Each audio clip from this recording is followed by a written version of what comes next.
Hey, everybody. Today, we're going to be talking about removing one word, just one word from your business vocabulary that could change the results. Stick with us. We'll see you in a few.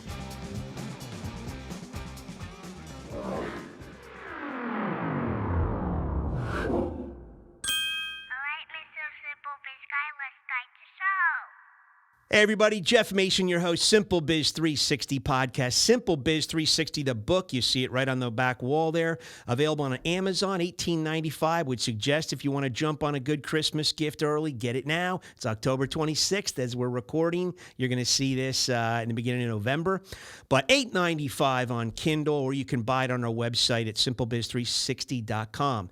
Thank you to Half Coast Studios, St. Louis, Missouri. Matt and Dietz behind the glass here. Hey, the Cardinals did not make it past the one-game playoff, but the St. Louis Blues are 5-0 to start the season. It's October 26th as we're taping today. And, hey, this town is jumping at the opportunity to have another Stanley Cup come back to St. Louis. So we're pumped up. Hey, we're on YouTube and 27 different listening platforms. We just recently got picked up by Amazon's Audible, so you can find the show there as well, too. So, again, we're just excited that you're here today. It's going to be a quick one, but we wanted to kind of just take a look at this one word we could take out of the business vocabulary that could change everything. So, a couple questions up front. I mean, in your opinion, are your customers a privilege to serve, or are they just a means to an end? Are they an Excel number or customer number on this Excel spreadsheet, on this master database that you have?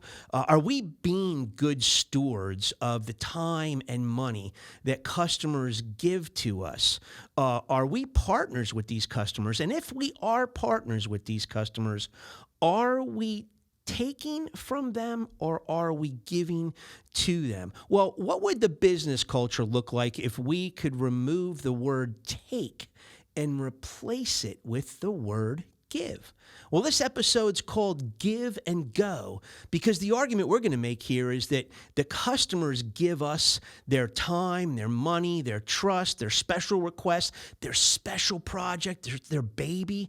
Let's say your customer wrote a book and you're a publisher. They're giving you, maybe in my case, 30 years of work. When I turn to a publisher, that's my baby. I want somebody to take care of it. Right? I want this podcast to be taken care of. So I found a great home here at Half Coast Studios. But there's weddings and there's, all kinds of special events, websites. There's, just the fundraising events that a lot of people put a lot of time and effort into it. And then at one point they have to give it to us and let it go. So are we taking this or are we giving them something in return? And that's really, some of the questions are, what are we giving them? What should we give them? And do customers sense that we're givers or takers? And my argument is, I've seen it over 30 years, that taker mentality kind of bakes inside the company culture. And what's inside that nucleus of the company culture ends up spilling out to the customers. So if we're talking and we're using the word take and we're using that kind of action verb thought process internally, well, I think, and it's my contention, that we're going to end up looking like that to the customer. I can't tell you how many sales managers and meetings I've been in where, they just take the order, get the order, just take it and let's move on, and it's almost like, well, gosh, that's time and money and respect from that customer. They're giving me that. I need to give them a lot more in return. So I'm just making an argument today that, is there any way that we could think, and you could be challenged to just consider removing the word take from your business vocabulary? I'm just going to give you a couple examples. It works both ways, too, I think. If you see it, like there's been situations in my business career where a company would put together this program. And, hey, this program is now going to be instituted. Show this to our customers. Hopefully some customers can, make use of this and we can give them something that's beneficial. And then all of a sudden, there's some customers that take that opportunity. I shouldn't use the word take, right? They receive that opportunity and they start to mushroom mushroom it and grow it. Next thing you know, it could result in a $250,000 bucket of business when you thought it might have only grown to $35,000 for a short period of time.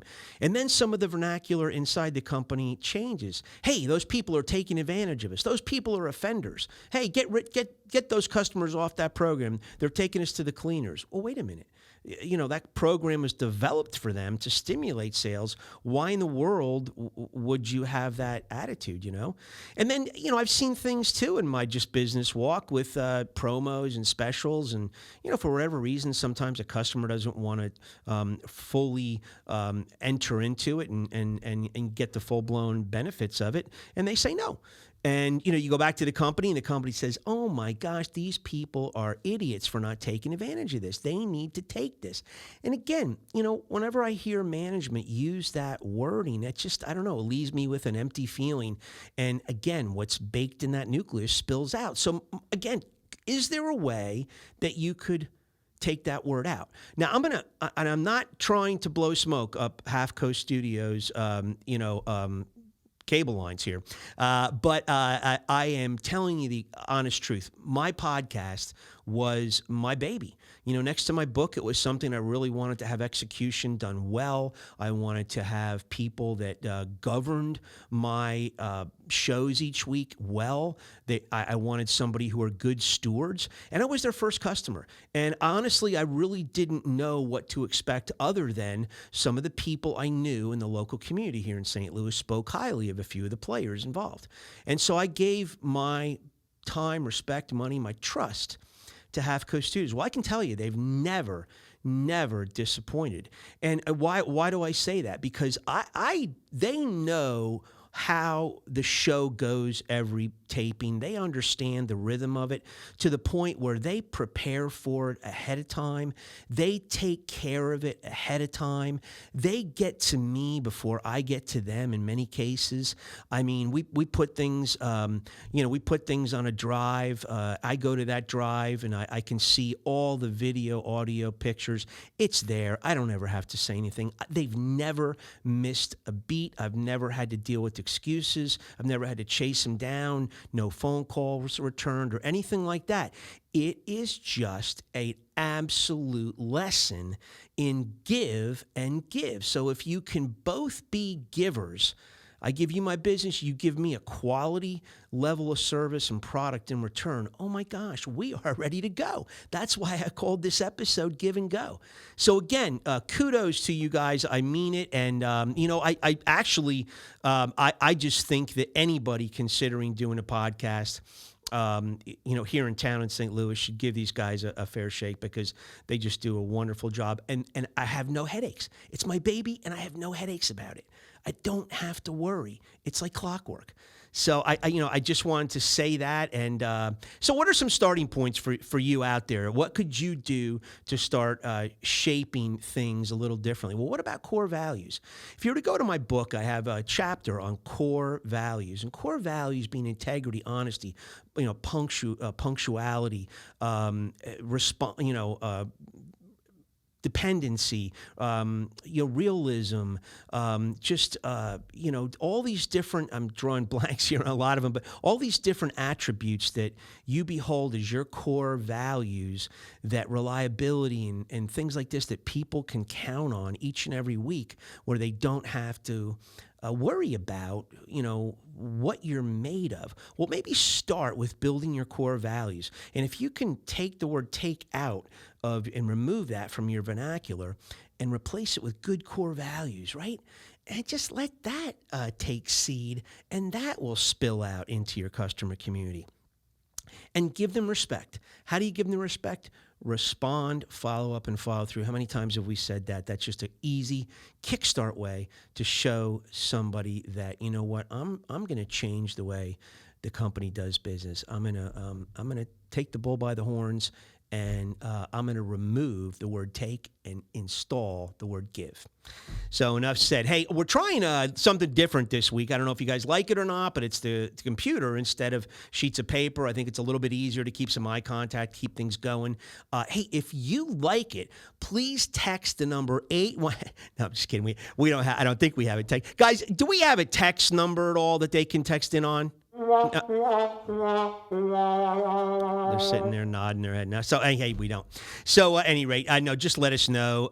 Jeff at SimpleBiz360.com will be suffice. Drop me an email, let me know.